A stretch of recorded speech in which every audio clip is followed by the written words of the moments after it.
early hours of January the 17th, 1991, hundreds of coalition aircraft took to the skies and headed for their targets.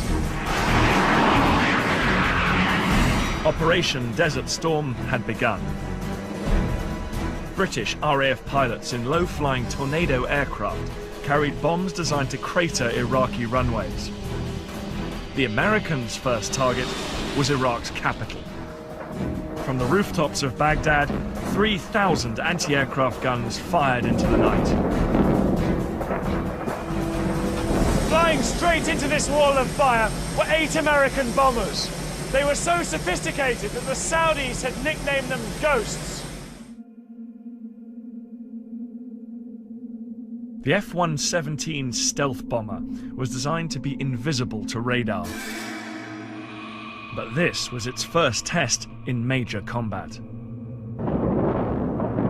The stealth's first target was the main communications tower in Baghdad. At exactly 3 a.m., the pilot in the lead aircraft pushed the button and a 2,000-pound laser-guided bomb descended on its target.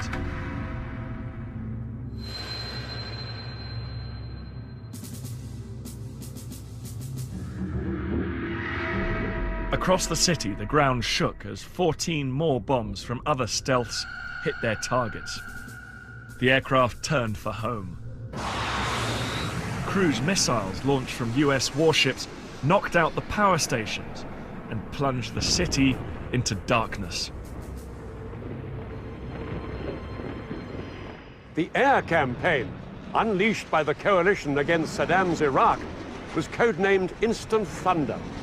It was the most powerful and focused use of air power in the 20th century. On the first night, coalition aircraft flew over 1,000 sorties.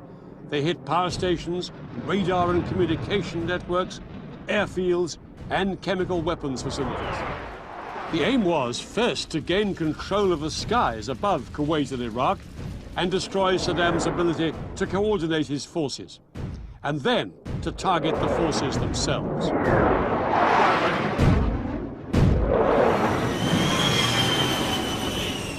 Guided in by laser, a bomb launched from planes like these could explode within 3 meters of its target, even from a range of 7 miles.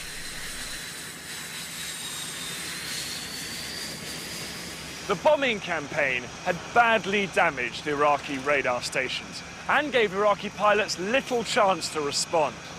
Rather than fly blind against the most sophisticated air force the world had ever seen, most of them opted to leave their aircraft inside hardened hangars and try and sit it out. Throughout that night and into the following day, American and coalition aircraft continued to attack Iraqi targets, including Saddam Hussein's palaces.